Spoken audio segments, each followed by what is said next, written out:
O que é a mente? Onde está a mente? E a mente do adolescente, que está em plena formação, potente, mas também vulnerável. Nessa fase, onde iniciam os principais transtornos de humor, como a depressão, ou transtornos de ansiedade, e muitos outros. Mas como identificar um problema? O problema é pontual. Veja, problema não é transtorno. O que é esperado nas nossas vidas? Ou o que se transformou num transtorno? Essa é a questão. Existem diferenças importantes. Por isso que eu costumo perguntar primeiro, para a gente ter esse entendimento de o que é a mente e aonde está a mente. A mente, ela não está só no cérebro, ela está em todo o organismo.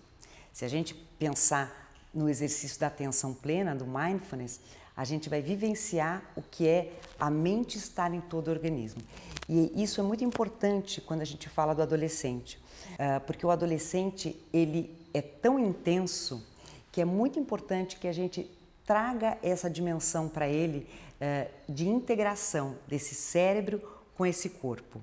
E, sobretudo, até para a gente poder entender e poder lidar com os problemas de saúde mental.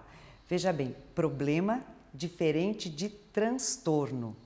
Uma dificuldade pode ser pontual e não necessariamente pode levar a um transtorno psiquiátrico. Para isso, é importante que pais, escolas, instituições e as pessoas de modo geral, porque eu costumo dizer que é muito necessário a alfabetização em saúde mental. A escola, por exemplo, pode ser um espaço extremamente, não é nem pode, ela é, um espaço extremamente rico para poder identificar, não o transtorno, porque isso é coisa do médico, mas a dificuldade. De que forma? As notas, a como que o adolescente está se desenvolvendo, né? Que tipo de retorno ele tem, que tipo de amizades ele está fazendo dentro da escola. Então, a escola é um aspecto.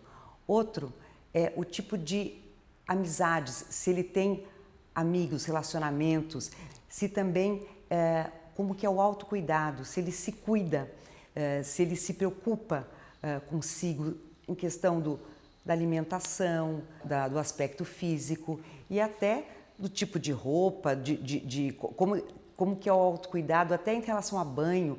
Todos esses aspectos são muito importantes para a gente ficar atento para uma dificuldade.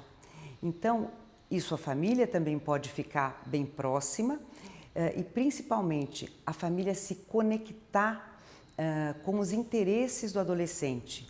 Dessa forma, a gente está mais perto de poder não só entender, mas também intervir quando for necessário, porque saúde mental é fundamental. Bom, quem nunca viveu uma frustração? Para a gente se tornar um ser humano autônomo, capaz, de forma inerente a gente passa por frustração. Agora, o adolescente, ele pode lidar bem ou lidar com maior dificuldade.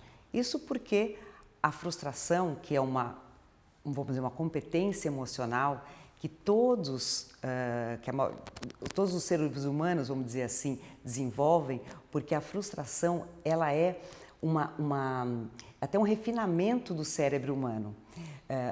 É como se você, como indivíduo, como ser humano, precisasse de um estímulo a mais para poder buscar coisas novas, para poder fazer caminhos diferentes.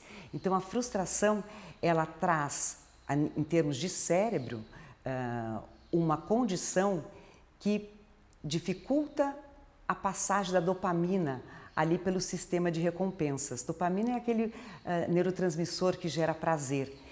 Então, a fase da adolescência, ela é a única, veja só, de todo o processo do desenvolvimento do ser humano, em que circula bem menos dopamina nos circuitos de recompensa.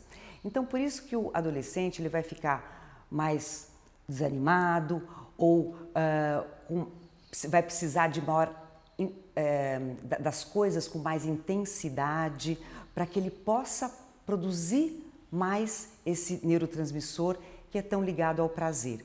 Então, quando você vive uma frustração, e o adolescente que já tem menos essa dopamina circulando ali no sistema de recompensas, ele vai tender a se sentir mais ainda doído, mais ainda se sentir sem recursos, sem possibilidades.